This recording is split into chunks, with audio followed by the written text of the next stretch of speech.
Hi, everybody. Today we are talking about why caregivers get stuck. All of the can'ts, won'ts, don'ts. I don't feel like I can do this. I'm not sure I can do this. I don't want to do this. Why am I doing this? All of the thoughts that caregivers have about the role of being a caregiver. I'm Pamela D Wilson. My website is pameladwilson.com. In this video post, there is a link to a support page on my website. Let's start talking about the idea of why caregivers get stuck, and particularly the idea of, I don't feel like I can do this. That is a very valid statement by all caregivers. Now, some things impact that. Our family relationships, our life, our education, our skills, our spiritual and religious beliefs. There is research out there that shows that people who are spiritual or religious have a more positive outlook on life, their health is better, and in some circumstances they have better relationships. Now, honestly, in caregiving situations, we need all the help that we can get, whether it's spiritual, whether it's friends, support groups, courses. Caregiving is this unexpected situation, and the more help and support we have, the better. But it's important not to judge people who say, oh, I can't do this, or I don't want to do this, or I won't do this, because in caregiving, we all come from different places. Let's start with the can't. I can't do this. I'm ill-equipped to do this. Oh my gosh, I can't do it. Part of that comes from our self-beliefs about what we know about our abilities. And sometimes it's a lack of skills. When we say, I can't do that, I don't have that skill, I don't have that ability. Sometimes it's faith. We may not have the faith in ourselves or the belief that we can do it. And other times it may be the fact that we're intimidated by all of these situations and things that are happening. So when a caregiver says, I can't do that, what we want to do is look at ourselves and say, well, why am I saying that I can't do this? Do I not believe in myself? Do I not have the skills or knowledge that I need? If that's the case, then how do I get that help so that I can move the can't from, yes, I can do this? How can I make this happen? Then we have in caregiving the won't, okay? A lot of times elderly parents may refuse to do things. Well, I'm not going to do that. I don't want to take my medications. I won't use a walker. I won't go to the doctor. I won't do all these things that could be helpful for us. And as caregivers, we say too, I won't. I won't can come from the fact that we are stubborn. It can also come from the fact that we have boundaries, which are a good thing. And it can come from differences of opinions and sometimes grudges that we hold with family members. Or it can be against our morals. So I won't do that because I have a religious belief about this. Or I won't do that because in our family, this is how we look at these situations. And again, all that is okay. But if we're saying I can't and I won't, if we look at why we're saying that and really think about it, that can be helpful. And many times when we get into these caregiving situations, we get angry. If we get so angry about something, that means that there's something inside of us going on. And at the moment we're angry, we may not exactly know what that thing is. If you're upset with an elderly parent or upset with anybody in your life, take a time out.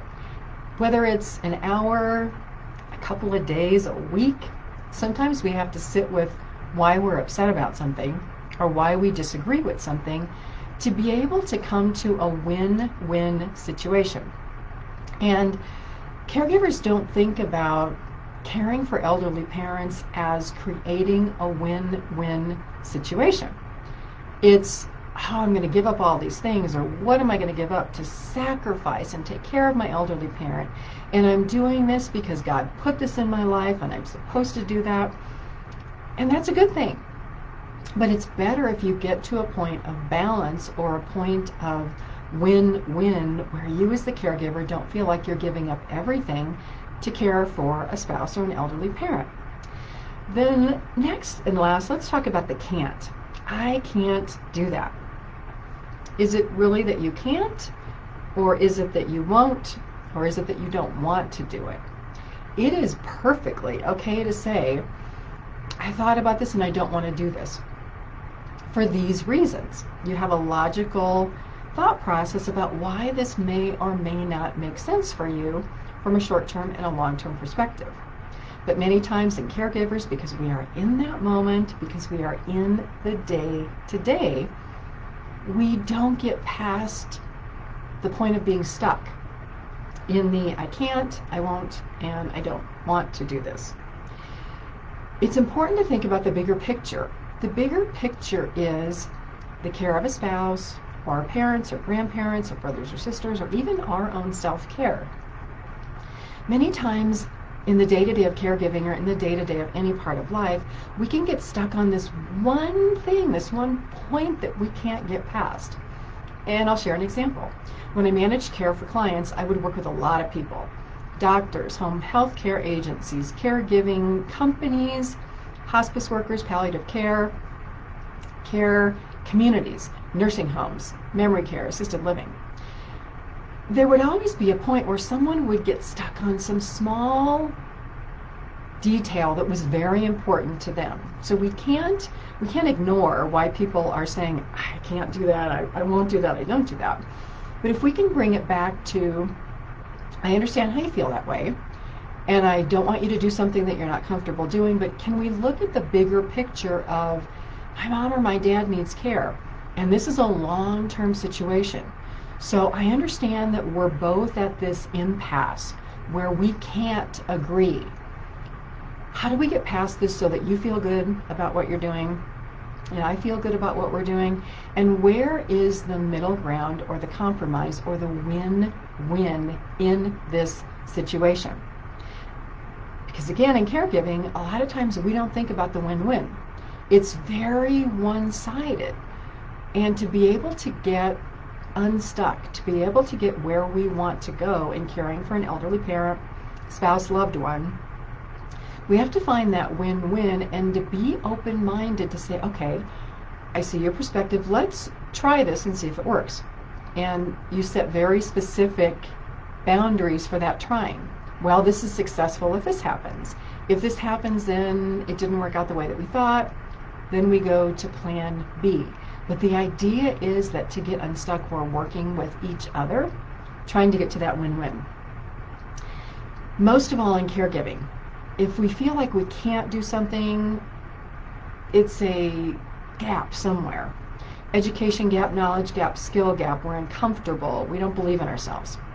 Go get help. My website, PamelaDWilson.com. A lot of help, free articles, information, videos, online courses for caregivers. The more educated you become, the more knowledge you have, the more you know about situations. That's how you get unstuck and you move past the I can't, I won't do it, and I don't want to do it, which again is okay. If you have specific reasons and you've evaluated the situation, you have all the information, saying I don't think this is going to work can be very positive. I'm Pamela D Wilson. Share my website, PamelaDWilson.com, with other people. There are a lot of caregivers, a lot of people helping elderly parents who need a lot of hope, help, and support. Have a fabulous day today. I will see you again soon in another video.